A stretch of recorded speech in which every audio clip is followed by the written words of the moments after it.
కాలం దేవునికి మహిమ కలుగును గాక. ఈ రోజున మేము మరి ఉప్పాడ అనే గ్రామానికి ఎక్కడైతే వెస్తవారు చేపలు పట్టుకునే ప్రాంతాలు ఉన్నాయో ఆ ప్రాంతాలలో ఉన్న ఒక చర్చి దగ్గరకు వచ్చాం. ఈ ప్రాంతాల్లో పరిచయం చేస్తున్నటువంటి సేవకుల మధ్యలో ఒక దినం పాస్టర్స్ మీటింగ్ ఏర్పాటు చేయడానికి మేము రావడం జరిగిందండి.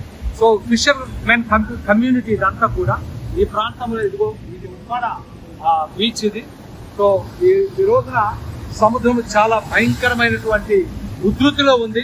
ఆల్రెడీ పోలీసు వారి హెచ్చరిక పెట్టారు ఈ ప్రాంతానికి రావద్దు అనేటటువంటి. సో దేవుని యొక్క మహాకృపను బట్టి ఈ ప్రాంతానికి మేము మరి సువార్త సేవకు రావటం జరిగింది.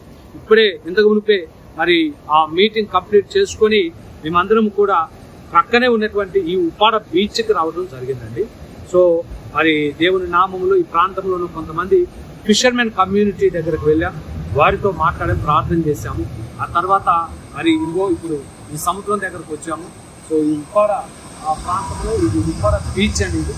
సో చాలా సముద్రం చూసారా ఎంతో ఉధృతంగా ప్రవహిస్తూ ఉంది.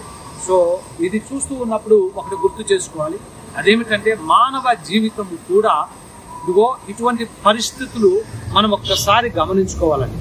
ఈ సముద్రంలో ఆ అలలు చూశారండి, ఎగసి పడుతున్నాయి. ఆ ఎగసిపడే అలలు చూస్తూ ఉన్నప్పుడు ఎరిక్సన్ అనేటటువంటి ఒక భక్తుడు ఒక మాట చెప్పాడు. మానవ జీవితంలో ఎదురవుతున్నటువంటి సమస్యలు కష్టాల గురించి ఆయన మాట్లాడుతూ ఏమన్నాడంటే, నాకు సముద్రములో ఎగసి పడుతున్నటువంటి అలలు చూసినప్పుడు నాకు ఒకటి బాగా ఇష్టమైంది ఏంటంటే, పడిపోయినటువంటి అల అలానే ఉండిపోదు, అలా తిరిగి మరలా లేస్తుంది అన్నాడు. చూసారా, అలా దిగిపోయి మళ్ళా లేస్తుంది. దాని గురించి ఆయన ఎరిక్సన్ అనే భక్తుడు ఏమన్నాడంటే, మానవ జీవితం కూడా అంతే, పడిపోయిన వాడు ఎప్పుడూ కూడా పడిపోయినట్టే ఉండడు, తిరిగి లేస్తాడు అనేటటువంటిది దానికి ఆయన మరి ఒక మాదిరిగా చెప్తూ, సముద్రంలో అలలు ఏ రీతిగానైతే పడిపోయి తిరిగి లేస్తాయో, మానవ జీవితంలో దేవుని నమ్మినటువంటి ప్రతి ఒక్కరి జీవితంలో మనం ఒకవేళ పడిపోయినా కూడా తిరిగి లేస్తాం. సో అదే మాట పరిశుద్ధ బైబిల్ గ్రంథంలో మనం చూస్తాం. నా శత్రువా, నేను క్రింద పడినను మరలా తిరిగి లేతును అని ప్రవక్త పలికిన మాటలు జ్ఞాపకం వస్తున్నాయి. కనుక ఈ వాక్యం వింటున్నటువంటి మాటలు వింటున్న సోదరుడా సోదరి, నీ జీవితంలో ఒకవేళ నువ్వు పడిపోయిన పరిస్థితుల్లో ఉంటే దేవుని వాక్యం సెలవిస్తుంది. కీర్తనకారుడు ఒక మాట అంటాడు, అదేమిటంటే, యెహోవా పడిపోవారినందరూ ఉద్ధరించువాడు, కృంగిపోయిన వారినందరినీ లేవనెత్తువాడని దేవుని వాక్యం సెలవిస్తుంది. కనుక ఒకవేళ ఈ రోజు నువ్వు పడిపోయిన స్థితిలో ఉంటే ఆ అల చూసావా, పడిన చోట నుంచి మళ్ళా లేస్తూ ఉంది.